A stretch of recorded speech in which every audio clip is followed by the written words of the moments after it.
പിന്നെ അടക്കേണ്ടതില്ലാത്ത.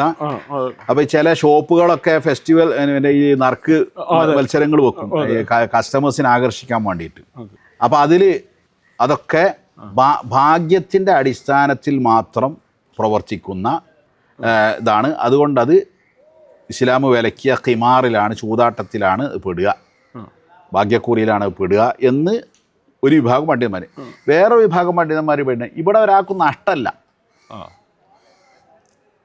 അതായത് കമ്പനി ആ കമ്പനിയുടെ ലാഭത്തിൽ നിന്ന് കുറച്ച് എടുത്ത് കൊടുക്കുകയാണ്. ഒരു കടയിൽ നിന്ന് എല്ലാവരും പിന്നെ ഒരു സാധനം വാങ്ങിക്കുന്നു.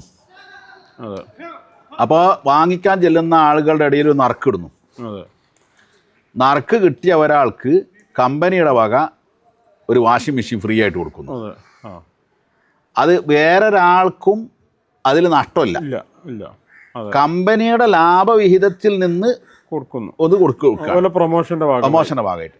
അപ്പം ഇങ്ങനെ ഒരു പ്രൊമോഷൻ ഉണ്ട് എന്നുള്ളത് കൊണ്ട് ഈ കൊടുക്കുന്നതിനേക്കാൾ കൂടുതൽ കമ്പനിക്ക് കസ്റ്റമേഴ്സിൽ നിന്ന് അവരും എല്ലാവരും വന്ന് ലാഭം വർദ്ധിക്കുന്നതിൽ നിന്നുണ്ടാവും. എന്താ വെച്ചാൽ 1,00,000 ഉറുപ്പ്യ ലാഭം കിട്ടുമ്പോൾ ഒരു 10,000 ഉറുപ്പ്യൻ്റെ സമ്മാനം ഒരാൾക്ക് കൊടുത്തു വെച്ചിട്ട് കമ്പനിക്ക് 90 കിട്ടിയല്ലോ.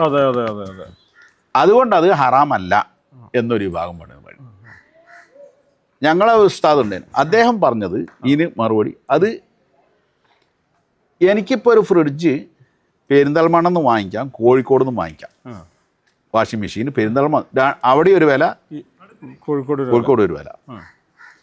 അപ്പം ഞാൻ ഈ ഭാഗ്യക്കുറി നറുക്കുള്ളത് കൊണ്ട് ഞാൻ ഇവിടുന്ന് വാങ്ങിക്കാതെ കോഴിക്കോട്ടേക്ക് പോവുകയാണ്. അങ്ങനെ പോയിട്ട് അടിക്കുന്ന സമ്മാനം ഹറാമാണ്. കാരണം എൻ്റെ ഉദ്ദേശം അവിടെ സമ്മാനം നേടുക എന്നുള്ളതാണ്. കാരണം എനിക്ക് ഇവിടുന്ന് പെരുമ്പാൽ ഇത്തിരി അടുത്തുനിന്ന് വാങ്ങിക്കാം. അതേസമയം ഞാൻ വടകര പോയിട്ട് വരുന്ന വഴിക്ക് വണ്ടിയിൽ കാലി സ്ഥലമുണ്ട്.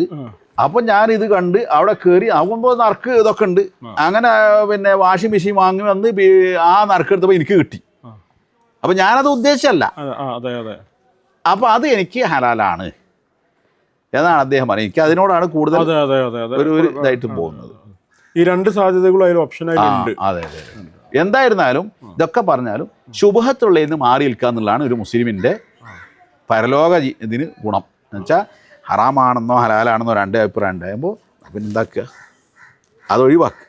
ഇപ്പോൾ ഒരു ഗ്ലാസ് ദാഹിക്കുന്നുണ്ട്, വെള്ളം കൊണ്ടു വെച്ച് നമുക്ക് ഈ ഗ്ലാസ് വെള്ളത്തിൽ ഒരാൾ പറഞ്ഞു അതിൽ വിഷാംശമുണ്ട്, പാല് കൊടുന്ന് വെച്ച് വിഷാംശമുണ്ട്. വേറൊരാൾ കുടിച്ചു. നമ്മളെന്താ ചെയ്യുക? നമ്മളത് കുടിക്കൂല. ദാഹം കുറച്ച് സഹിച്ചാലും ഇത് കുടിക്കൂല. അതാണ് ഒരു സത്യവിശ്വാസിയുടെ റോള്.